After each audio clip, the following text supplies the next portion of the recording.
Update ஒன்று வந்திருக்குங்க. அதாவது தமிழக மக்களுக்கும் தமிழக பாஜக நிர்வாகிகளுக்கும் பாஜக ஆதரவாளர்களுக்கும் ஒரு குட் நியூஸுங்க. என்ன நியூஸ்ன்னு பார்த்தீங்கன்னா, தமிழக பாஜகவில் எந்த மாற்றமும் கிடையாது. வழக்கம் போல மத்திய அமைச்சரவையில் எல் முருகன் அவர்கள் அமைச்சராக பதவியேற்க உள்ளார்.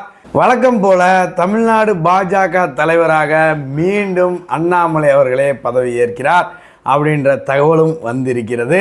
அதாவது மத்திய பாஜக அண்ணாமலை அவர்களை அமைச்சரவையில் இடம் பிடிக்கணும், அதாவது அமைச்சரவையில் நீங்களும் இருக்கணும் அப்படின்னு நாங்கள் ஆசைப்படுறோம் அப்படின்னு சொல்லியிருக்காங்க. எனக்கு அதில் விருப்பமில்லை. தமிழ்நாடு பாலிடிக்ஸில் தான் எனக்கு விருப்பம் இருக்கிறது. தமிழ்நாட்டில் பாஜகவை ஒரு அசுர வளர்ச்சியில் கொண்டு வந்து நிறுத்திட்டு நான் விடைபெறுகிறேன் அரசியலிருந்து அப்படின்னு நம்ம அண்ணாமலை அவர்கள் சொல்லியிருக்கிறார். அதனால் தமிழக பாஜகவில் எந்த மாற்றமும் இல்லை இல்லை இல்லை. மீண்டும் மாநில தலைவராக திரு அண்ணாமலை அவர்களே பதவி ஏற்கிறார்.